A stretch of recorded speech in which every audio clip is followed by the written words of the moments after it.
que são as doenças raras?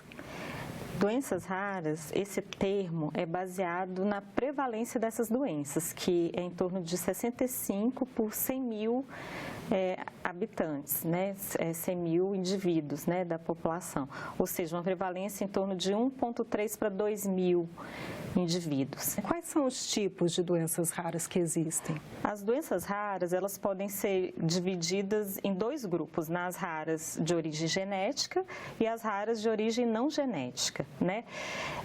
As raras de origem genética, que são 80% das doenças raras, incluem as anomalias congênitas, os erros inatos do metabolismo e deficiência intelectual, que muitas vezes é associada a alguma síndrome genética. E as não genéticas são as doenças infecciosas, inflamatórias e autoimunes. E essas doenças têm cura?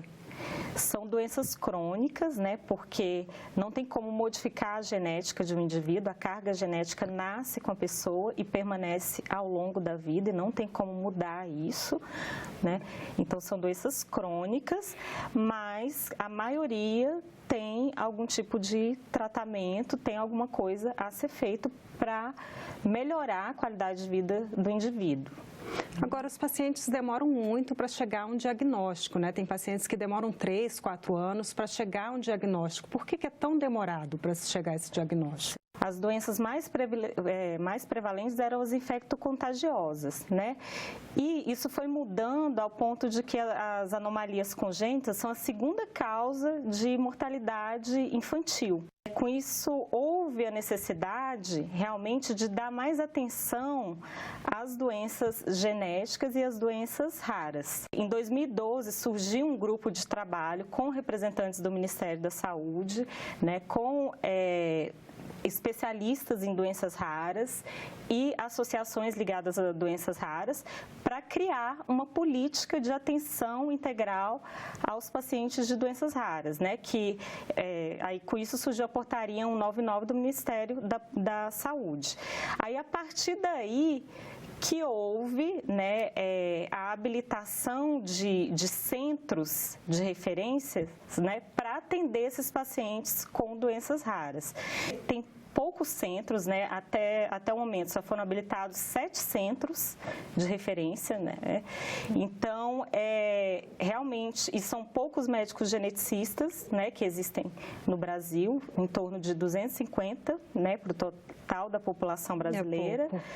Então, são centros que têm uma equipe multidisciplinar, incluindo médico geneticista, médicos de outras especialidades, né, fisioterapeutas, fonoaudiólogos, toda equipe multidisciplinar, né, que vai cercar esse paciente de todos os cuidados necessários. A maior dificuldade que tem é realmente de ter acesso ao profissional, né, que pode diagnosticar uma doença genética, uma doença rara, né?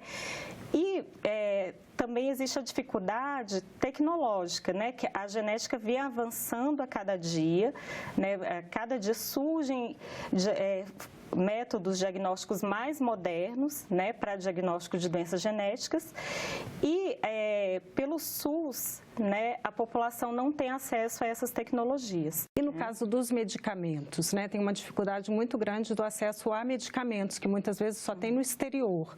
Nesses casos, existe a questão da judicialização que encarece muito, né, a questão dos medicamentos pelo SUS. Como é que isso tem sido resolvido?